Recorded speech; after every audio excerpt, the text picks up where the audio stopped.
Hi friends, good morning. I hope you are having a great time in these wonderful winter days. And today, here I am near Maikal Hills, somewhere around Chhattisgarh Madhya Pradesh border. And today I want to throw some light on the beauty and scope of ecotourism in India. Alright, so basically, ecotourism is a sustainable way of travel and recreation in sync with Mother Nature. And much to our amazement, India has been a land of exotic flora and fauna with four biodiversity hotspots. Its geography spans from the world's tallest mountains in the north to over 7,500-kilometer coastline in the south. Alright, we have coral beaches in the Lakshadweep and volcanic islands in the Andamans, and hence I believe India's potential to usher in a new era of tourism is limitless.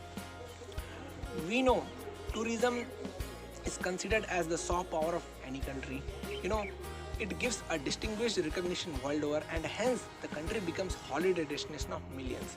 Cultural fusion, promotion of local practices, and conservation of natural resources are few things that come along an environment-friendly tourism. For instance, Bhutan, otherwise a very humble nation state, is gaining popularity because of its ecotourism hotspots in the Himalayan belt. Alright, we also understand tourism generates employment opportunities for the local population, which brings economic prosperity. There are very small island countries like Maldives, Malta, Seychelles who enjoy very high per capita income just because of their tourism friendly infrastructure.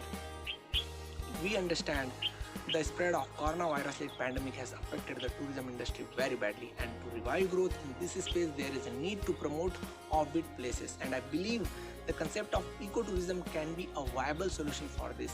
It's high time for us to realize and respect the scope of services that we can draw from our natural ecosystems. I firmly believe that India has immense potential to leverage this opportunity and become a global leader in promoting a long-term sustainable tourism practices. I hope you find this idea insightful, and I wish to see you again. Until then, sayonara.